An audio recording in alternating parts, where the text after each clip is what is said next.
Recognize the representative from Florida, Ms. Cammack, for 5 minutes to ask your questions. Well, thank you, Mr. Chairman, and congratulations on the new role. It is so great to be back at work on so many important issues with our colleagues. And of course, spectrum, as we know, is critical to our economic and national security, and it's never been a partisan issue, which is honestly why I was so disappointed to hear the ranking member and several of my colleagues on the other side of the aisle attempt to assert that spectrum auction authority will be used as a means, in his words, to quote unquote give tax cuts to billionaires by extending the tax cuts from the Trump tax cut plan.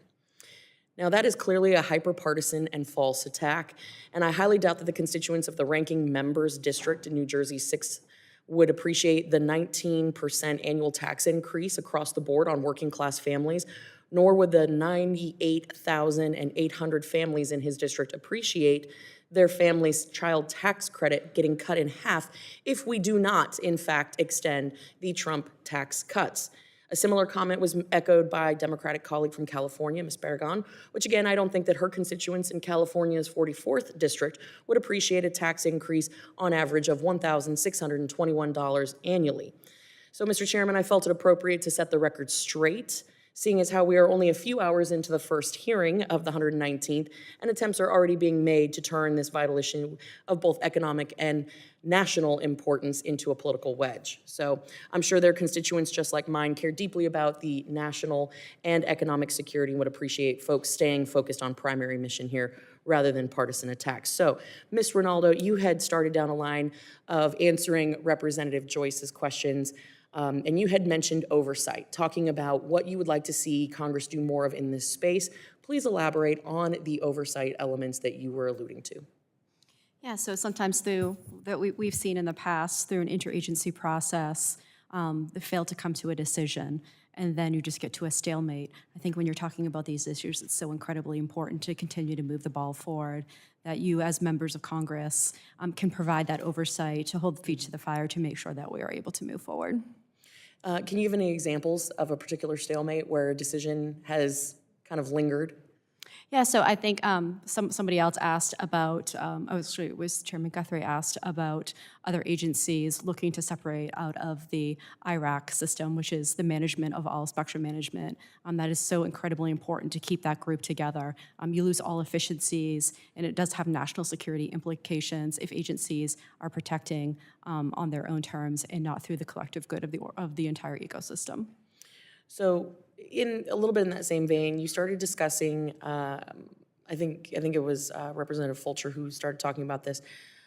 You started talking about the risk caps and how telecommunications infrastructure typically gets excluded because it is so capital intensive from funding opportunities. Obviously, that hinders our ability to compete with China, as you started talking about. Can you continue down that line for me? Sure. So XM Bank, we have the tools, they already exist. We don't need to recreate the wheel. We just need to retool them to ensure that we're able to get capital out. Again, the legislation would just would allow them to waive the risk caps if a company was up against Huawei. Now, let's say beyond XM, I mean, is the Development Finance Corporation also an area where this is a problem? Correct. Absolutely.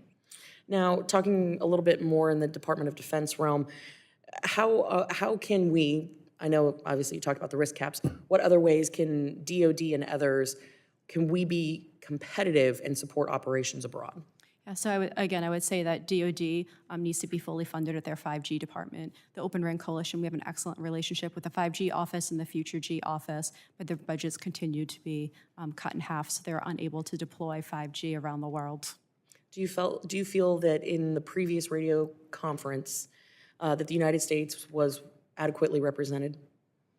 I think there's lots of leadership changes that led to a disorganization. And how would we address that disorganization going forward? Again, it's ensuring that we get people identified and in position earlier. China has an advantage, they rule by fiat, but we go in through a multi-stakeholder process. Our process at the end of the day is going to create a broader, more impactful decision, but it does mean that we have to start hard. We have to start earlier, and we have to work harder. Excellent.